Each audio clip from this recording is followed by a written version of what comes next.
Beer è prodotto esclusivo Azienda Agricola Pancera, il buon seme, i buoni frutti. Ben ritrovati gentili amici e amiche alla visione all'ascolto per quanto riguarda l'informazione su friulitv.net.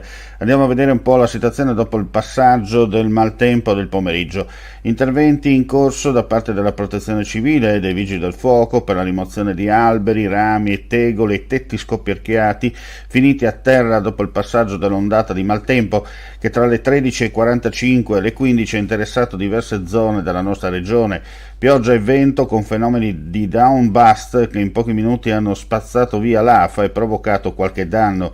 Interventi per problemi alla distribuzione dell'energia elettrica nella zona di Cordovado per pali con relativi cavi abbattuti dal vento. Alcuni diportisti viene segnalato anche in difficoltà nella zona marina all'interno della laguna di Grado. Problemi a Moraro, in provincia di Gorizia, a causa un palo della rete telefonica finito sulla sede stradale. Non si segnalano per fortuna feriti. La Protezione Civile del Friuli Venezia Giulia ricorda che l'allerta meteo è in vigore fino alle ore 18 di domani, venerdì 19 agosto, gialla per rischio temporali forti su tutto il Friuli Venezia Giulia. Nel frattempo, poco dopo le 15:30, è tornata regolare la circolazione ferroviaria tra San Donà e Quarto d'Altino sulla Trieste-Venezia per le avverse condizioni meteo che hanno interessato la zona.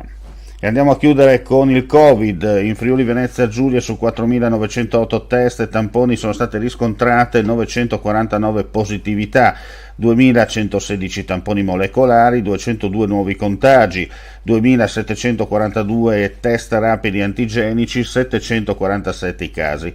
Le persone ricoverate in terapia intensiva sono 6, mentre i pazienti ospedalizzati in altri reparti 209. Lo rende noto la Direzione Centrale Salute della Regione Friuli Venezia Giulia nel bollettino quotidiano.